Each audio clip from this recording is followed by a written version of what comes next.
Welcome back to the channel. Today, we are diving into the strength of the Adamantite Adventurer team, Blue Roses. The Blue Roses symbolize love and prosperity. The team's original leader was Rigrit Blessed Corral, one of the 13 legendary heroes who fought the evil deities over 200 years ago. Before her retirement, Rigrit forced Evil Eye to join Blue Roses after defeating her in battle, making Evil Eye the last member to join the legendary team. The current leader of Blue Roses is Lachius Alvain Daleandra. She and Evil Eye constitute the majority of the team's power. Lachius also wields significant political power as the daughter of a noble. She ran away from home at a young age to become an adventurer after hearing tales of Rigrit, but her close acquaintance with Princess Rena demonstrates that she didn't lose all her political influence. Members of Blue Roses. Gagaran. While her exact level is unknown, like most of Blue Roses, she's assumed to be around level 30. Gagaran previously fought alongside the slain Theocracy's Sunlight Scripture, the weakest of the 6 scriptures. However, their ruthless treatment of demihumans, especially innocent ones, deterred her. She also lost to Gazef in a tournament to decide the king's bodyguard. Gagaran's job classes include Knight, Air Rider, and Mercenary. Air Rider allows her to fly creatures like wyverns, while the other two are self-explanatory. Her primary weapon is a war pick called Fell Iron. She's highly skilled with it, capable of making significant mid-swing direction changes and smooth follow-up attacks. Gagaran also frequently throws the weapon to expand her combat options beyond pure melee. Her limited magic is focused on boosting her weapon's attack power, which she further enhances with the martial art, Gil Smash. Martial arts also enable her to perform strike combinations, though information on these is limited. Tia and Tina. Tia and Tina are triplets, with their older sister, Tira, leading the assassination group Ajania. Tia and Tina were part of this group when they received orders to assassinate Lachius. The Ajania organization, sharing its name with one of the 13 heroes, is headquartered in the Baharuth Empire and now operates under the Sorcerer Kingdom. While no specific abilities or powers are listed for Tina, it's reasonable to assume her skill set is similar to Tia's, given they are twins and trained under the same organization. Both possess the job classes of Rogue, Assassin, and Ninja. They both carry a vampire blade that drains victims' blood, making kills appear as vampirism rather than murder. Tia also wields poison needles, which Blue Roses members use to weaken Lachius and extract her from re-STIs. These needles contain 5 different types of poison. Tia's known abilities include Hide, Shadow Immobility, Binding Paralysis, Immovable Adamantine Shield. Dark Crossing allows teleportation from one shadow to a nearby one. Shadow Clone creates a body double with a quarter of her combat power, though the clone's agility is determined by the magic power granted to it. Bursting Flame Column creates a seemingly self-imploding explosion of flames. Both Tia and Tina possess impressive innate agility and mobility, which their abilities further enhance. Lachius Alvain Daleandra. While other Blue Roses members are speculated to be around level 30, Lachius is confirmed to be between level 29 and 35, as she can use 5th tier magic and has a danger rating of 90. Lachius's unique weapon is Killer Niram, originating from Jashagil.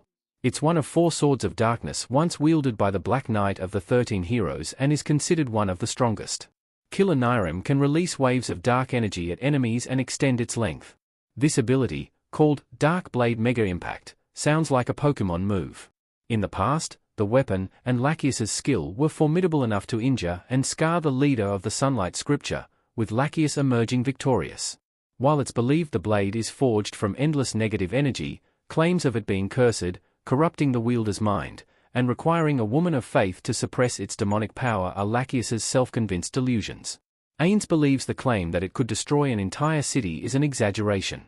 In addition to Killer Niram, Lachius has 6 floating swords that serve as both a defensive tool to protect her rear and a ranged offensive weapon she can control with 4 of them alone. Combined with her armor of virgin snow and cloak of rat speed, which improve her speed and agility, she's a very competent warrior. Her job classes are more faith-oriented, Cleric, Templar, and Priest. This is where her 5th tier spells come into play. As valuable as Lachius is as a noble, an Adamantite Adventurer team leader, and a wielder of a Sword of Darkness, her most unique trait is the ability to cast resurrection magic. Lachius has the spell, Raise Dead, which resurrects a target if a sufficiently intact corpse exists. The deceased target must be at least as strong as an iron-plate adventurer, or the body will be reduced to ashes. A caveat is that the resurrected target loses 5 levels and some vitality. 5th tier casters, especially those capable of resurrection magic, are rare in the New World. Lachius is the only person in the Re-Estiai's kingdom who can perform such a spell, a fact the Baharuth Empire, before becoming a vassal state to Lord Ains, was exceptionally jealous of. Evil Eye.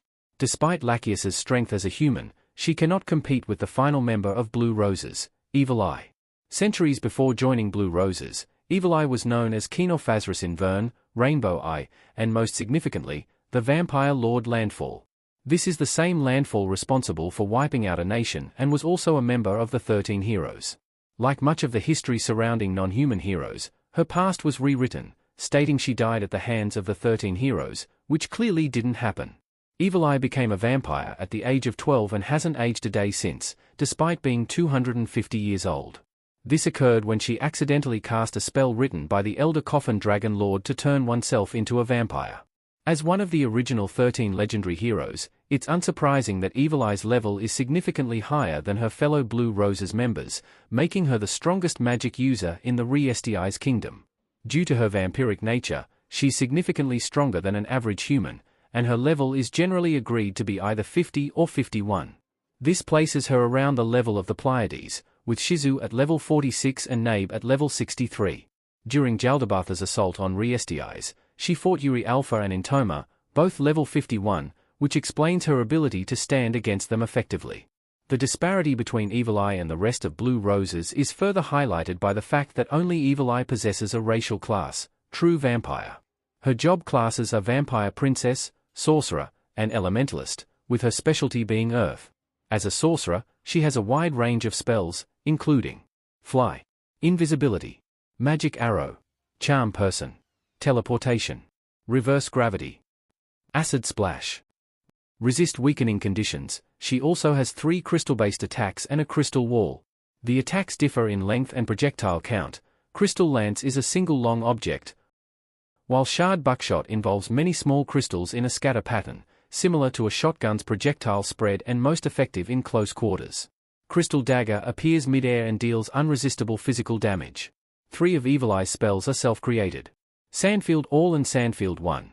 These spells disperse sand, immobilizing, blinding, silencing, and dazing anyone in the affected area. When these spells are used with her trump card, they can also cause life drain. Vermin Bane, a 5th-tier spell she used against Intoma, originally created for a fight against the insect demon god. This spell is mana-hungry and harmless to non-insect creatures. Her trump card, though its exact nature is unknown, is said to be strong enough to wipe out an entire city and was not used against Jaldabath due to concerns about the potential destruction. Given Evil Eye's level and an average New World city, it could range from an 8th-tier spell to Blood Frenzy, considering the destruction Shalter caused in that form. Finally, her masking cloak is likely used to protect her from sunlight and conceal her vampiric nature. What are your thoughts on Blue Rose's power, and what do you think Evil Eye's trump card could be?